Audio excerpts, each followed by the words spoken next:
Joshua chapter 1. Pagkamatay ni Moses na servant ni Lord, sinabi ni Lord kay Joshua na anak ni Nun at assistant ni Moses, "Patay na ang servant kong si Moses. Mag-ready ka at ang buong Israel. Tumawid kayo sa Jordan River papunta sa lupaing binibigay ko sa inyo. Gaya ng aking pinangako kay Moses, magiging inyo ang lahat ng mararating nyong lupain. Ito ang masasakop nyo, mula sa desert sa south hanggang sa kabundukan ng Lebanon sa north, mula sa malaking Euphrates River sa east hanggang sa lupain ng mga Hittites papuntang Mediterranean Sea sa west. Kahit kailan, Joshua, di ka matatalo ng kahit sino dahil kasama mo ako. Sasamahan kita lagi gaya ng pagsama ko kay Moses. Hindi kita iiwan o pababayaan. Kaya magpakatatag ka at lakasan mo ang loob mo dahil ikaw ang magiging leader ng mga taong ito sa pagsakop sa lupaing ibibigay ko sa kanila gaya ng aking pinangako sa mga ancestors nila. Magpakatatag ka at lakasan mo ang loob mo. Sundin mong mabuti ang buong law na binigay sa iyo ng servant kong si Moses. Huwag kang susuway sa anumang sinasabi doon at magtatagumpay ka saan ka man pumunta. Siguraduhin mo na lagi mong basahin ang libro ng law. Pag-isipan mo itong mabuti araw at gabi para magawa mo ang lahat ng sinasabi rito. Sa ganitong paraan, magiging masagana at matagumpay ang buhay mo. Tandaan mo ang utos ko. Magpakatatag ka at lakasan mo ang loob mo. Huwag kang matatakot o madi-discourage kasi kasama mo ako saan ka man pumunta. Ako si Lord na Diyos mo." Nagbigay ng mga utos si Joshua sa pagsakop sa Kanaan.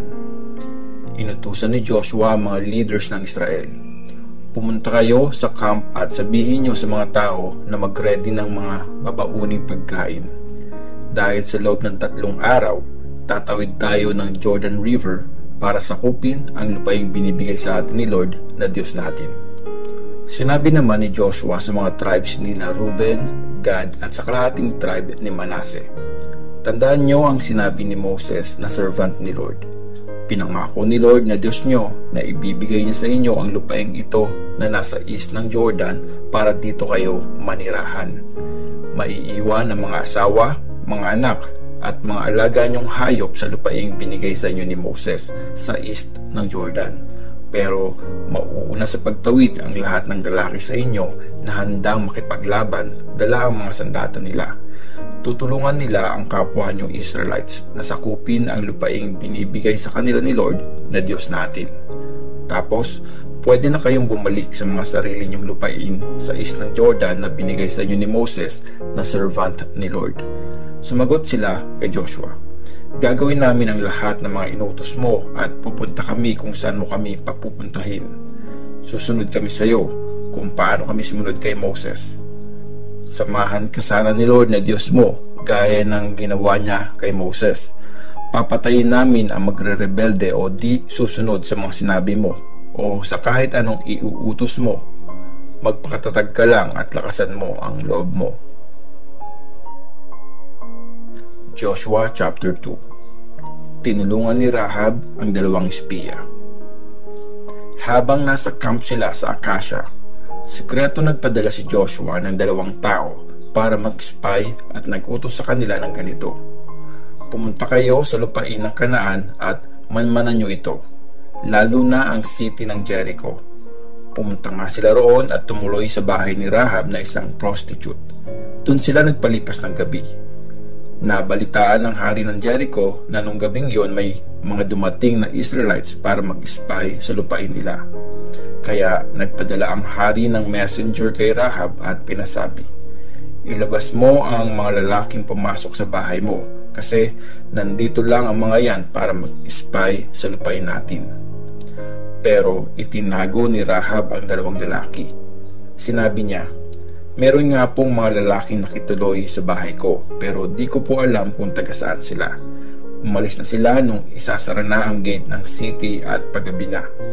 Di ko po alam kung saan sila pupunta, pero maaabutan nyo pa sila kung hahabulin nyo agad. Pero ang totoo, tinago na niya ang dalawa sa bubungan ng bahay at tinabunan ng mga tangkay ng halamang ginagawang linen. Pagkalabas ng mga tauhan ng hari, sinara na ang gate ng city. Hinanap nila ang dalawang espiya hanggang sa daan na papuntang Jordan River. Bago natulog ang mga espiya, umakyat si Rahab sa bubungan. Sinabi niya sa kanila, "Alam kong binigay na sa inyo ni Lord ang lupaing ito. Natatakot na sa inyo ang lahat ng mga taga rito. Nanginginig na nga kami sa takot sa inyo. Nabalitaan namin kung paano tinuyo ni Lord ang Red Sea para makatawid kayo nung umalis kayo sa Egypt. Nalaman din namin na pinatay nyo sina Sihon at Og, ang mga hari ng mga Amorites sa east ng Jordan. Nanghina kami nang mabalitaan namin yon at halos himatayin kami sa takot dahil sa inyo. Si Lord na Diyos nyo ang siyang Diyos ng langit at lupa. Kaya ngayon, ipangako nyo sa pangalan ni Lord na kung paano ko kayo trinato ng mabuti, ganun din ang gagawin nyo sa pamilya ko. Bigyan nyo ako ng isang sign na pwede ko kayong pagkatiwalaan.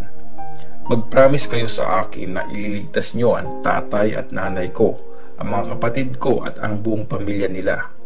Huwag nyo kaming hayaang mapatay." Sumagot ang dalawang lalaki, "Parusahan sana kami ng Diyos kung di namin matupad ang pangako namin sa inyo. Huwag mo lang ipagsasabi ang pakay namin dito. Pinapangako naming walang masamang mangyayari sa inyo pag binigay na sa amin ni Lord ang lupaing ito." Nakatira si Rahab sa bahay na kadikit ng mismong pader ng city, kaya mula sa bintana nito, pinababa niya ang dalawang espiya gamit ang isang lubid. At sinabi niya sa kanilang dalawa, "Pumunta muna kayo sa mabundok na bayan at magtago roon ng 3 araw para di kayo makakita ng mga humahabol sa inyo. Saka na kayo magpatuloy pag nakabalik na sila sa city." Sumagot ang dalawang espiya, "Tutuparin namin ang sinabi mo na ipinangako namin sa iyo na di ka mamamatay. Ganito ang gawin mo. Pagbalik namin para sakupin ang city na ito, siguraduhin mong nakatali ang pulang lubid na ito sa bintana kung saan kami bumaba. I-gather mo sa bahay mo ang iyong tatay at nanay, mga kapatid at ang buong pamilya ng tatay mo. Mamamatay ang mga nasa labas ng bahay mo at di kami mananagot para sa kanila. Pero pananagutan namin pag may mga napahamak sa loob ng bahay mo. Pero pag pinagsabi mo ang pinag-usapan natin, huwag ka nang umasa na tutuparin namin ang pangako namin sa iyo." Pumayag si Rahab at pinalis na sila. Pagkaalis nila, tinali niya ang pulang lubid sa bintana. Pumunta nga ang dalawang espiya sa lugar na malayo sa tinitirhan ng mga tao at 3 araw silang nagtago roon. Hinanap sila ng mga tauhan ng hari sa lahat ng daan, pero di sila nakakita, kaya bumalik na ang mga tauhan sa Jericho. Bumaba naman mula sa mabundok na bayan ang dalawang espiya, tumawid ng ilog at bumalik kay Joshua. Nireport nila ang lahat ng nangyari. Sinabi nila kay Joshua, "Siguradong ibibigay sa atin ni Lord ang buong lupain iyon. Takot na takot sa atin ang mga tao doon." Joshua chapter 3. Tumawid ng Jordan River ang mga Israelites. Kinaumagahan, maagang bumangon si Joshua at ang lahat ng Israelites. Umalis sila sa Acacia at nagpunta sa Jordan River. Nagcamp sila sa pangpang nito habang naghihintay na makatawid. After ng 3 araw, nilibot ng mga leaders ang camp at sinabi nila sa mga tao, "Pag nakita niyong daladala ng mga Levites na priest ang box ng kasunduan ni Lord na Diyos niyo, umalis na kayo sa camp at sundan niyo sila. Dahil di niyo pa napupuntahan ito, malalaman niyo sa kanila kung saan kayo dadaan. Pero huwag kayong lalapit sa box ng kasunduan. Dapat mga 1 kilometro ang layo niyo mula sa box." Sinabi ni Joshua sa mga tao, "I-purify nyo ang mga sarili nyo, kasi bukas gagawa si Lord ng mga himala." Sinabi naman niya sa mga priest, "Buhatin nyo na ang box ng kasunduan at mauna kayo sa mga tao." At yun ang ginawa nila. Sinabi ni Lord kay Joshua, Ngayon, gagawin kitang dakilang leader sa harap ng buong Israel. Dahil dito, malalaman nila na kasama mo ako gaya ng pagsama ko kay Moses. Sabihin mo sa mga priest na Levites na huminto muna sila pagdating sa tubig sa may pangpang ng Jordan River. Tapos, sinabi ni Joshua sa mga Israelites, lumapit kayo at pakinggan ang sasabihin ni Lord na Diyos nyo. Makikita nyo ang pagpapalayas sa mga Canaanites, Hittites, Hivites, Perizzites, Girgashites, Amorites at Jebusites. Dahil dito, malalaman nyo na kasama nyo ang Diyos na buhay. Mauunang itatawid ng Jordan River ang box ng kasunduan ng Panginoon ng buong mundo. Kaya pumili kayo ng 12 na lalaki, isa sa bawat tribe ng Israel. Pagtapak sa Jordan River ng mga priest na may buhat ng box ng kasunduan ni Lord, ang Panginoon ng buong mundo, titigil sa pag-agos ang tubig at may ipon sa isang lugar ang tubig. Sa pangunguna ng mga priest na may buhat ng box ng kasunduan, umalis sa camp ang mga Israelites para tumawid sa Jordan River. Panahon noon ng harvest at umaapaw na ang tubig sa pampang ng Jordan. Pagtapak sa tubig ng mga priest na may buhat ng box ng kasunduan, tumigil sa pag-agos ang tubig at naipon pataas sa city ng Adam na nasa tabi ng Zarethan. Wala nang dumaloy na tubig papuntang Dead Sea sa Araba, kaya nakatawid ang mga Israelites sa tapat ng Jericho. Huminto ang mga priest na may buhat ng box ng kasunduan ni Lord sa tuyong lupa sa gitna ng Jordan River, hanggang sa makatawid sa kabilang pampang ang buong bayan. Joshua chapter 4. Mga batong simbolo ng pag-alala sa gitna ng ilog. After makatawid sa Jordan River ang lahat ng mga Israelites, sinabi ni Lord kay Joshua, pumili kayo ng 12 na lalaki, isa kada tribe. Pakuhanin niyo sila ng tig-iisang bato sa gitna ng ilog kung saan tumayo ang mga priest na may buhat ng box ng kasunduan. Dadalhin at ilalagay nila ang mga bato sa lugar kung saan kayo magka-camp ngayong gabi. Tinawag ni Joshua ang 12 na lalaking pinili niya, isa kada tribe. Sinabi niya sa kanila, pumunta kayo sa unahan ng box ng kasunduan ni Lord na Diyos nyo. Pagdating nyo sa gitna ng ilog, kumuha kayo ng tig-iisang bato para sa bawat tribe ng Israel. Magiging sign ang mga batong iyan para sa mga Israelites. Sa future, pag tinanong ng mga anak nyo kung anong meaning ng mga batong yan, sabihin nyong tumigil ang pag-agos ng tubig sa Jordan River nang itinawid ang box ng kasunduan ni Lord. Kaya magiging reminder sa Israel ang mga batong ito sa mga nangyari sa araw na ito. Sinunod ng 12 na lalaking pinili ang utos ni Joshua sa kanila. Kumuha sila ng 12 na bato sa gitna ng Jordan River, tig-iisa para sa bawat tribe ng Israel. Nilapag nila ang mga yon sa camp nila, gaya ng sinabi ni Lord. Naglagay rin si Joshua ng 12 na bato sa gitna ng Jordan River kung saan tumayo ang mga priest na may buhat ng box ng kasunduan. At hanggang ngayon, nandun pa ang mga ito. Nanatiling nakatayo sa gitna ng ilog ang mga priest hanggang matapos ng mga tao ang lahat ng mga inutos ni Lord kay Joshua. Natupad ang lahat ayon sa binili ni Moses kay Joshua. Nagmamadaling tumawid sa ilog ang mga tao. Pagkatawid nila, sumunod na rin ang mga priest na may buhat ng box ng kasunduan at muli sila ang nauna sa mga tao.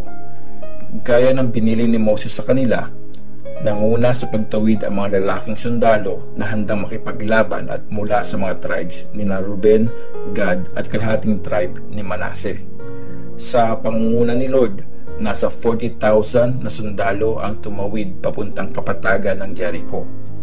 Nung araw na yon, ginawang dakila ni Lord si Joshua sa paningin ng buong Israel. Pinarangalan siya ng mga tao buong buhay niya, gaya ng ginawa nila kay Moses. Sinabi ni Lord kay Joshua, utusan mo nang tumawid mula sa Jordan River ang mga priest na may buhat ng box ng kasunduan. Ganon nga ang ginawa ni Joshua, na makatawid na sa pampang ang mga priest na may buhat ng box ng kasunduan.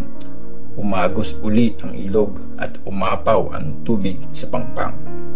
Tumawid sa Jordan River ang mga Israelites noong 10 araw ng unang buwan ng taon. Nag-camp sila sa Gilgal, sa east ng Jericho. Doon nilagay ni Joshua ang 12 na batong pinakuha niya sa Jordan River. Tapos, sinabi niya sa mga tao, sa future, pag tinanong kayo ng mga anak nyo kung ano ang meaning ng mga batong ito, sabihin nyo sa kanila na tumawid sa tuyong lupa ng Jordan River ang bayang Israel. Sabihin nyo na pinatuyo ni Lord ang tubig sa Jordan River hanggang sa makatawid kayo. Ito rin ang ginawa niya noon para makatawid kami sa Red Sea.